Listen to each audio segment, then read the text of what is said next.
Hey guys, let's get more news about Warriors, but first, don't forget to subscribe and leave your like. Steph Curry opens up on Warriors offseason, future with team. The departure of Klay Thompson signaled the end of an era for the Golden State Warriors. At age 36, and still firmly at the top of the game, will Steph Curry follow suit? In an exclusive interview with Mark J. Spears of Anscape, the future Hall of Famer was asked if he'd be okay with playing out his days on the Warriors, even if it meant not winning another title. "I've always said I want to be a Warrior for life," Curry told Spears on July 24. "At this stage in my career, I feel like that's possible.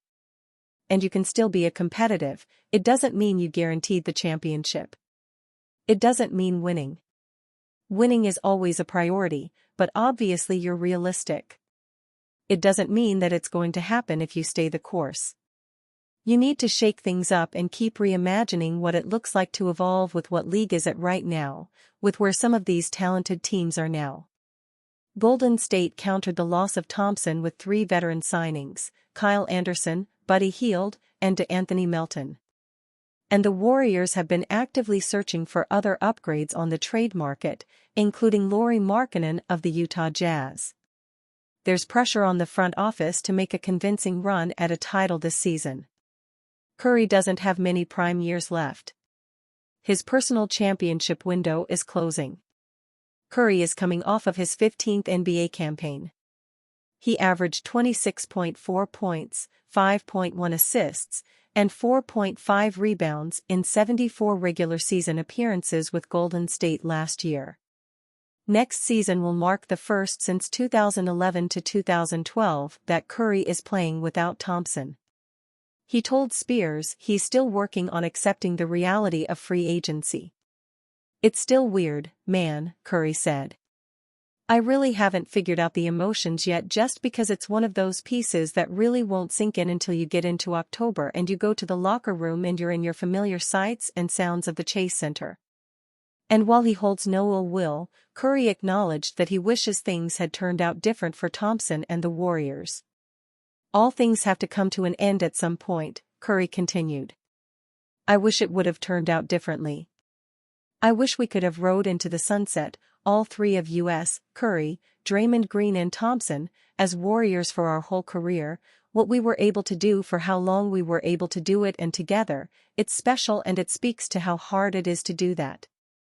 So, I'm going to choose to celebrate all the things we accomplished and all the experiences we had instead of feeling any type of resentment or getting pissed off about it." Curry, Green, and Thompson will go down in the NBA history books as one of the greatest, if not the greatest, trios of all time. But another season is fast approaching, and the show must go on. As of July 24, it's unclear who will take Thompson's place of 11 years as Curry's backcourt mate. Grade the trade: Thunder take West over, shun Warriors in blockbuster deal. The Oklahoma City Thunder were the number 1 seed in a competitive Western Conference last season, despite the second-youngest roster in the NBA. Shai Gilgeous-Alexander emerged as a bona fide MVP candidate, while Chet Holmgren finished second in Rookie of the Year voting and Jalen Williams took a sizable sophomore leap. Rather than resting on their laurels this summer, Sam Presti has finally implemented an aggressive approach to team building. OKC isn't sitting back to canvass the league and wait its turn. The Thunder are operating like a team dedicated to winning it all right now, as they should be. What's so great about OKC's rebuild is that they can maintain long-term flexibility and sustainability, while also putting a competitive roster together in the short term. Trading Josh Giddey for Alex Caruso was an all-time heist, while prying Isaiah Hartenstein away from the New York Knicks addresses OKC's primary weakness: a lack of physicality on the glass and in the paint defensively.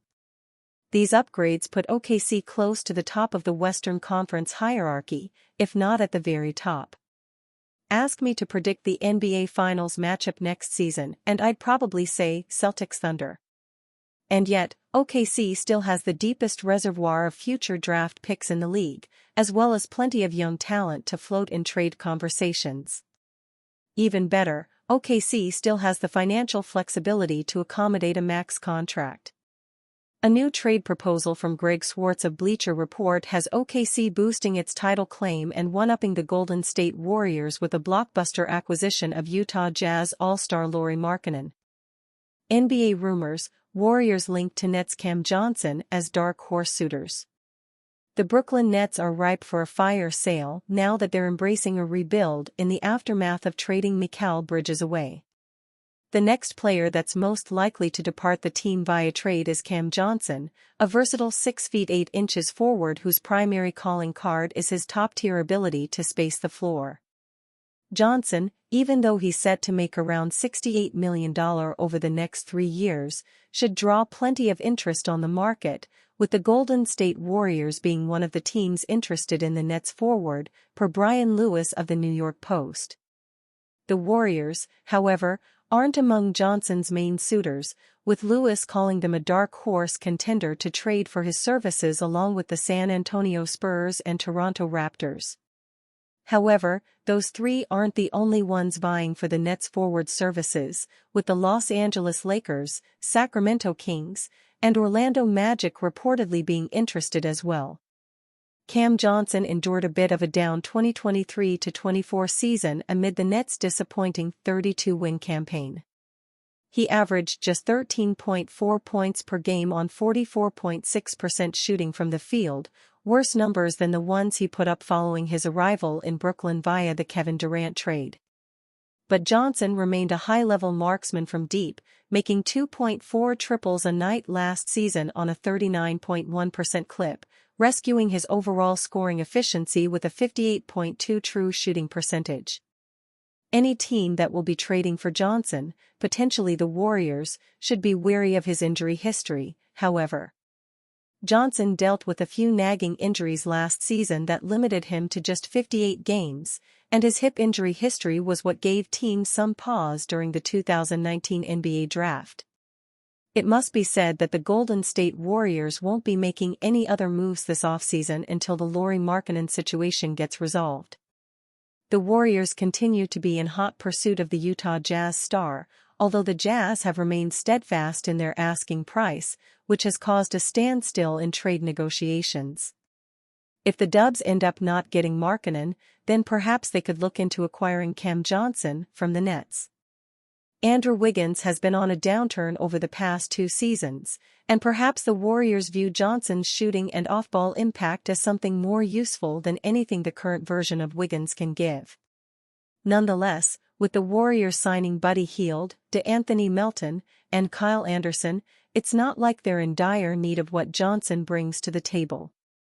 Johnson's combination of size and shooting is impressive, but is he worth giving up the 3-and-D upside of Wiggins for, especially after how well Wiggins played during the Dubs' 2022 championship run?